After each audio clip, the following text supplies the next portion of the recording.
നമസ്കാരം. കൊച്ചി മേയർ വിവാദവുമായി ബന്ധപ്പെട്ട അലയൊലികൾ സുൽത്താൻ ബത്തേരിയിൽ ചേർന്ന കോൺഗ്രസ് നേതൃയോഗത്തിലും സ്ഥാനാർത്ഥി നിർണയത്തിലടക്കം മാനദണ്ഡങ്ങൾ കൊണ്ടുവരാൻ കോൺഗ്രസ് ഒരുങ്ങുമ്പോഴാണ് മേയർ തെരഞ്ഞെടുപ്പിൽ KPCC മാനദണ്ഡം കാറ്റിൽ പറത്തിയ കാര്യം ഓർമ്മപ്പെടുത്തി ദീപ്തി മേരി വർഗീസ് രംഗത്ത് വന്നത്. KPCC മാനദണ്ഡങ്ങൾ കാറ്റിൽ പറത്തിയാണ് കൊച്ചി മേയർ തെരഞ്ഞെടുപ്പ് നടന്നതെന്ന് ദീപ്തി യോഗത്തിൽ പറഞ്ഞു. മേയർ പദവി നൽകാതെ തഴഞ്ഞതിലും ദീപ്തി വിമർശനമുയർത്തി. തെരഞ്ഞെടുത്ത രീതിയാണ് വിമർശിക്കുന്നതെന്നും അവർ പറഞ്ഞു. കോൺഗ്രസ് സെൻട്രൽ കേരള സോണൽ മീറ്റിംഗിലാണ് അവർ വിമർശനമുയർത്തിയത്. മേയർ തെരഞ്ഞെടുപ്പിൽ ചിലരുടെ വ്യക്തി താൽപര്യങ്ങളാണ് നടപ്പായതെന്ന് കോൺഗ്രസ് നേതാവ് സക്കീർ ഹുസൈനും വിമർശിച്ചു. സമാന വിമർശനം മറ്റു ചില നേതാക്കളും ഉയർത്തിയിരുന്നു. വ്യക്തിപരമായ പരാതികൾ ഉന്നയിക്കാനുള്ള വേദിയാകരുതെന്ന് KC വേണുഗോപാലിന്റെ നിർദ്ദേശം നിലനിൽക്കെയാണ് ദീപ്തി മേരി വർഗീസിന്റെ വിമർശനം.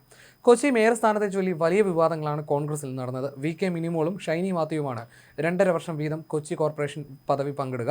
22 കൗൺസിലർമാർ ഷൈനി മാത്യുവിനെ പിന്തുണച്ചപ്പോൾ 17 പേരുടെ പിന്തുണ VK മിനിമോൾക്ക് ലഭിച്ചു. ദീപ്തിക്കൊപ്പം നിന്നത് 3 പേർ മാത്രമെന്നാണ് വിവരം. പിന്നാലെ തന്നെ മേയർ സ്ഥാനാർത്ഥിയായി തന്നെ തഴഞ്ഞതിൽ പരിഭവം പ്രകടിപ്പിച്ച് ദീപ്തി മേരി വർഗീസ് രംഗത്തെത്തിയിരുന്നു. നയിക്കണമെന്നാണ് നേതൃത്വം പറഞ്ഞതെന്നും പിന്നീട് അതിൽ മാറ്റമുണ്ടായത് എങ്ങനെയാണെന്ന് വിശദീകരിക്കേണ്ടത് തന്നെ മാറ്റിയ തീരുമാനമെടുത്ത ആളുകളുടേതായിരുന്നു എന്നുമായിരുന്നു ദീപ്തിയുടെ പ്രതികരണം. മിനിമോളും ഷൈനി മാത്യുവും 2.5 കൊല്ലം വീതം മേയർ സ്ഥാനം വഹിക്കാനാണ് തീരുമാനം.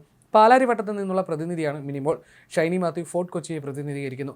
VK മിനിമോൾക്ക് 48 വോട്ടുകൾ ലഭിച്ചു. സ്വതന്ത്രനായി വിജയിച്ച ബാസ്റ്റിൻ ബാബുവിന്റെ വോട്ട് VK മിനിമോൾക്ക് ലഭിച്ചു.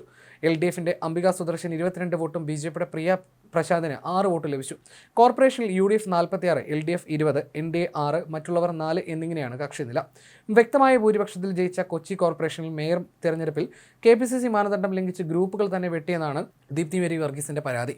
പല തട്ടുകളിലായി വിഘടിച്ചു നിൽക്കുന്ന A ഗ്രൂപ്പും രമേശ് ചെന്നിത്തലയുടെ I ഗ്രൂപ്പും VD സതീശിന്റെ അനുയായികളും അഭിപ്രായ വ്യത്യാസങ്ങളെല്ലാം മാറ്റിവെച്ച് ഒന്നിക്കുന്ന കാഴ്ചയാണ് കൊച്ചി മേയർ തെരഞ്ഞെടുപ്പിൽ കണ്ടത്. പാർട്ടിയിലെ KC ഗ്രൂപ്പുകാരിയാണ് ദീപ്തി.